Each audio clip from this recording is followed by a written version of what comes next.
रोकने का काम मत नहीं 1000 लोगों का भी बुलवा रहा हूँ। ऐसा है, सुनिए, अगर आप रोकेंगे तो शांतिपूर्वक वोट पड़ जाए यहाँ। अब रही बात कटेहरी की, तो कटेहरी भैया भाजपा को जीत गई यहाँ से। एग्जिट पोल में भाजपा यहाँ से जीत गई, धर्मराज निषाद जीत गए यहाँ से। 1000 लोगों का भी बुलवा रहा हूँ। ऐसा है, सुनिए, अगर आप रोकेंगे तो शांतिपूर्वक वोट पड़ जाए।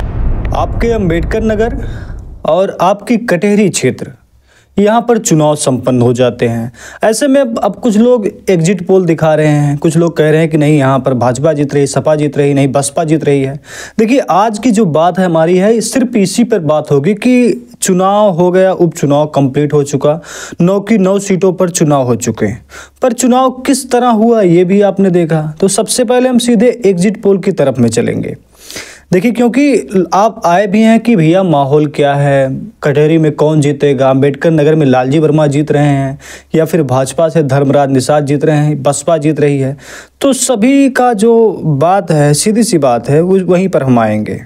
अब यहाँ पर देखिए, कई एग्जिट पोल ने अपने अपने विचार यानी कि अपने अपने एग्जिट पोल बताए हैं। अब हम दैनिक भास्कर की बात करें तो दैनिक भास्कर ने 7 सीटें भाजपा को दे दी, 2 सीटें करहल सीसा मऊ, ये 2 सीटें समाजवादी पार्टी को दे दी।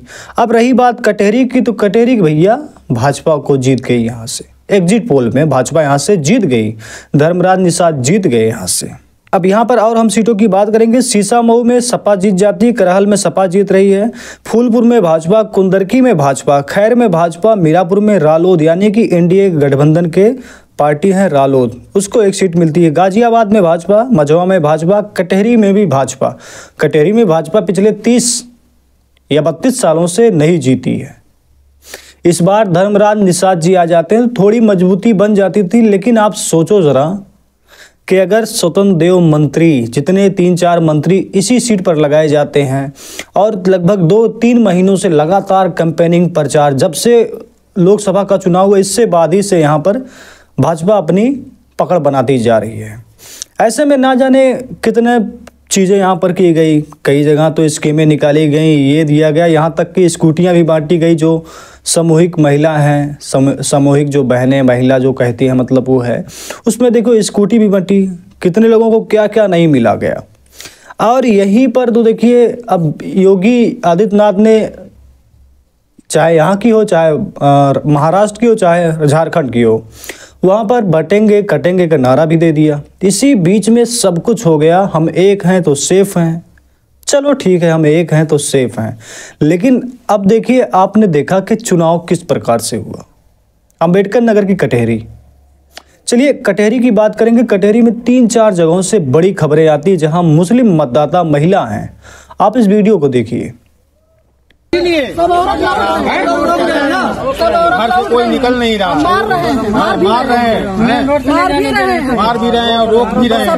घर से कोई डर से निकलने नहीं मांग रहा है। वोट कैसे हम लोग डालेंगे? ये तो जबरदस्ती वाली बात हो। बताइए, ऐसी 3 से 4 या 5 वीडियो हो सकता है इससे ज़्यादा हो, पर सोचो जो वीडियो नहीं बना होगा या जिन लोगों ने वीडियो नहीं बनाया होगा, वहाँ की जो हाल हुआ होगा, मतलब जहाँ पर वीडियो कैमरा मोबाइल वाले किसी ने वीडियो रिकॉर्ड नहीं किया होगा, ना जाने ऐसी कितनी घटनाएं हुई होगी अपने कटेहरी में। खैर, यहाँ पर देखिए, अगर हम पिछले चुनाव की बात करें, 2017, 2012, 2022 की, तो यहाँ पर 59, 61, 62, 60 इतने परसेंटेज वोट पड़ी। लेकिन अब की बार ये वोट की जो प्रतिशत है ये घटकर 56 पर आ गई। अगर हम जीत हार की बात करें तो लालजी वर्मा यहाँ पर एक बार 6,500 वोटों से, एक बार 7,500 वोटों से जीते हारे। तो ऐसे में अगर हम मान लेते हैं कि समाजवादी का वोट अगर यादव है, यहाँ के लालजी वर्मा जी की वजह से वर्मा कुछ हैं और मुस्लिम हैं, तो 6-7 हज़ार यानी कि 6 लगभग 56 यानी कि लगभग 5-6% वोट कम पड़े। हो सकता है उपचुनाव में, कहा जाता है कि उपचुनाव में लोग कम नहीं जाते हैं वोट देने के लिए, क्योंकि सरकार तो बदलनी नहीं होती, तो ऐसे में कुछ लोगों का अपना अपना विचार होता है, तो वो वोटिंग के लिए कम निकलते हैं। पर अगर आप सोचो कि अगर मुस्लिम मतदाता की जो परसेंटेज कम हुई, अगर ये मतदाता मुस्लिम वाले हैं, तो ऐसे में समाजवादी पार्टी पीछे हो जाती है, क्योंकि उसका मुस्लिम का वोट समाजवादी का माना जाता है। तो इस हिसाब से आप समझ सकते हैं कि समाजवादी पीछे है। अच्छा, वर्मा की बात करें तो अब की बार अमित कुमार वर्मा जी भी हैं, तो कुछ वोट उनके में भी गया होगा, तो इसलिए समाजवादी पार्टी और नीचे में है, पीछे है। अब हम बात करेंगे दूसरी तरफ ब्राह्मण समाज, यानी कि अवधेश द्विवेदी का जब टिकट करा था बता रहे थे कुछ लोग ब्राह्मण समाज नाराज हैं, लेकिन फिर बाद में खबरें आई कि नहीं, ब्राह्मण समाज इस टाइम पर नाराज नहीं है, सब लोग साथ में आ गए हैं। चलिए, कितना भी कोई कोशिश कर ले, लेकिन जो खास वर्ग के हैं, खास लोग हैं, वो भैया इतना आसान तो नहीं है। खैर, उनके लिए रास्ता भी नहीं है कि वो अगर इनको वोट नहीं देंगे तो किनको देंगे, ये भी बात सही है। लेकिन मेरे हिसाब से मुझे ऐसा लगता है कि कटहरी में जब प्रशासन का दबाव हुआ, यानी कि 19 तारीख की बात करें हम, 19 तारीख में जगह जगह बैरिकेडिंग हो गई, जगह जगह गली गली में पुलिस प्रशासन पहुंच गया। ऐसे में लोगों को कहीं ना कहीं आने जाने में दिक्कत होने लगी, चाहे दवा के लिए चाहे सब्जियों के लिए।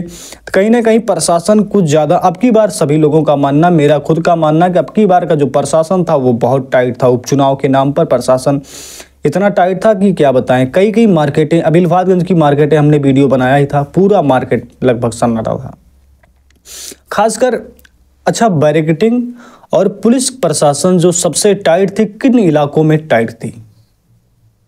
जहाँ हिंदू क्षेत्र है या जहाँ हिंदू का इलाका है या हिंदू क्षेत्र है, हिंदू गांव है, वहाँ पर कितने प्रशासन थे, और जहाँ मुस्लिम मतदाता थे वहाँ पर कितने थे?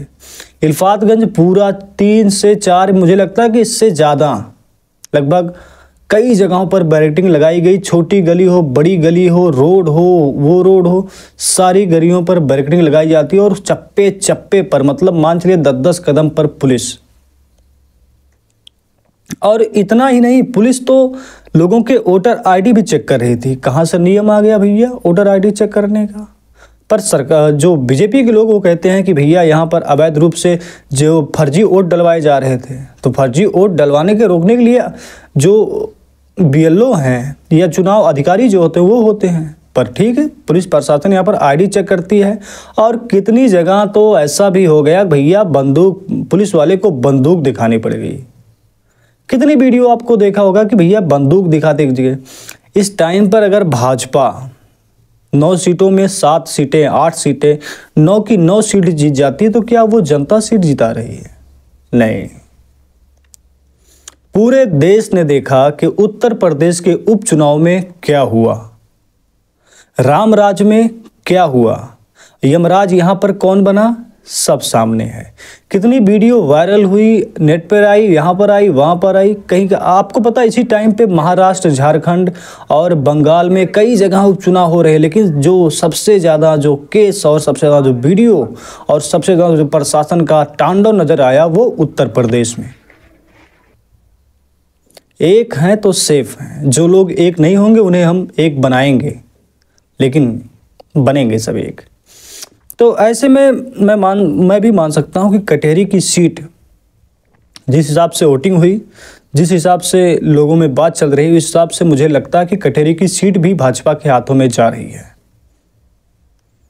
पर इसमें इतना मान चलिए कि 55 और 45 का आंकड़ा है। अगर 45% सपा पे है तो 55% भाजपा पे है, यानी कि बहुत ज़्यादा अंतर नहीं दिखेगा आपको जीत हार में। अगर बहुत ज़्यादा अंतर दिख गया, इसका मतलब और कुछ समझ सकते हैं आप। लेकिन मुझे ये भी लगता है कि इतना आसान भी नहीं है कि भाजपा यहाँ से जीत जाएगी, क्योंकि जो प्रशासन का दबाव हुआ, जनता कहीं ना कहीं प्रशासन से नाराज़ थी।